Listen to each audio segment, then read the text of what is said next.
I don't know if I mentioned to you, my father served as a security officer of the ordnance factory in Chandrapur. And he was very, I won't say familiar, but he was there when that area was a hotbed of Naxalites.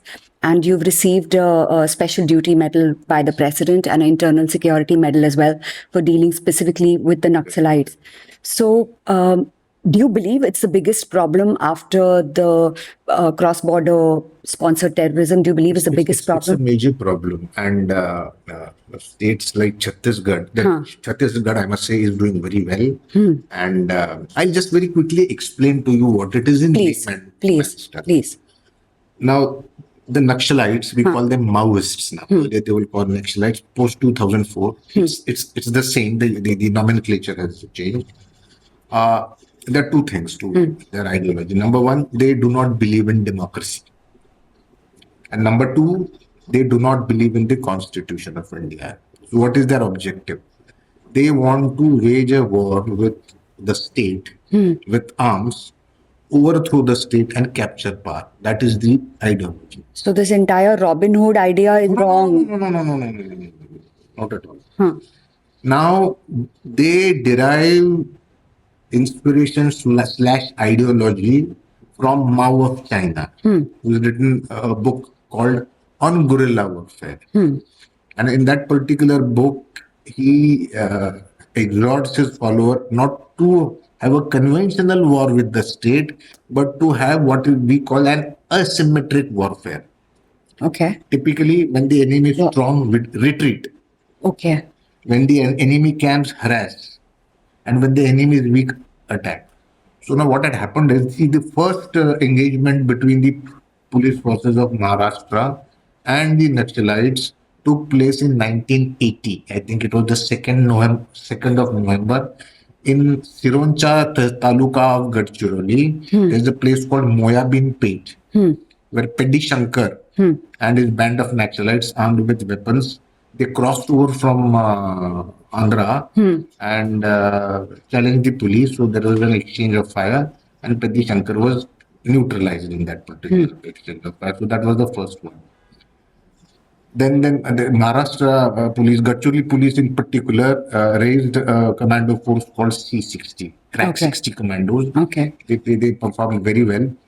In 2004, there was a merger of the various factions of Naxalites, who then re-christianed themselves as CPI Maoists.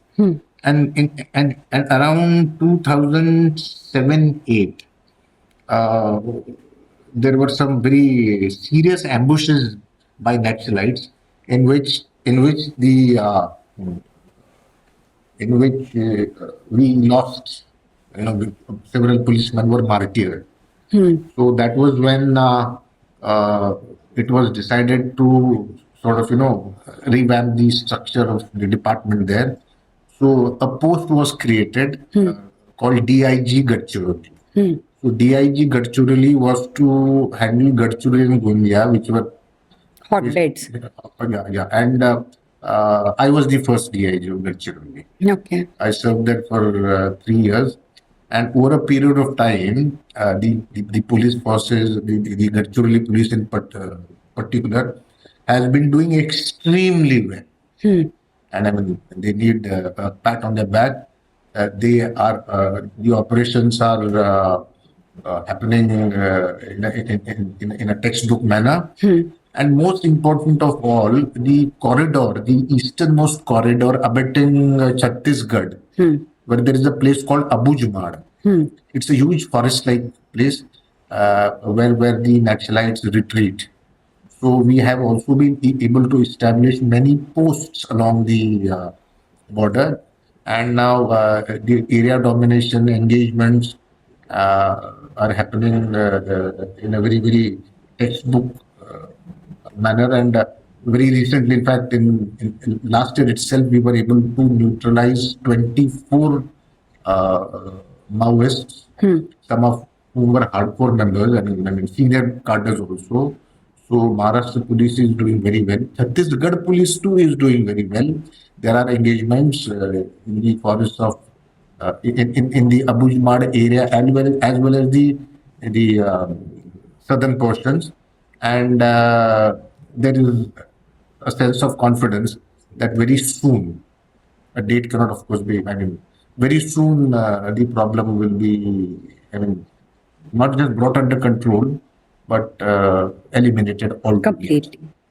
The other thing is, on account of very successful, dynamic, bold, and ambitious operations in Gadchiroli, now the district has witnessed lot of progress. Okay. The Surjagarh mines has now started functioning, Okay. and the quality of iron ore there is possibly one of the best in the country. Okay. So now people are also getting employment. The Okay. tribals are getting employment. So the future looks very good. Okay, that's good to hear.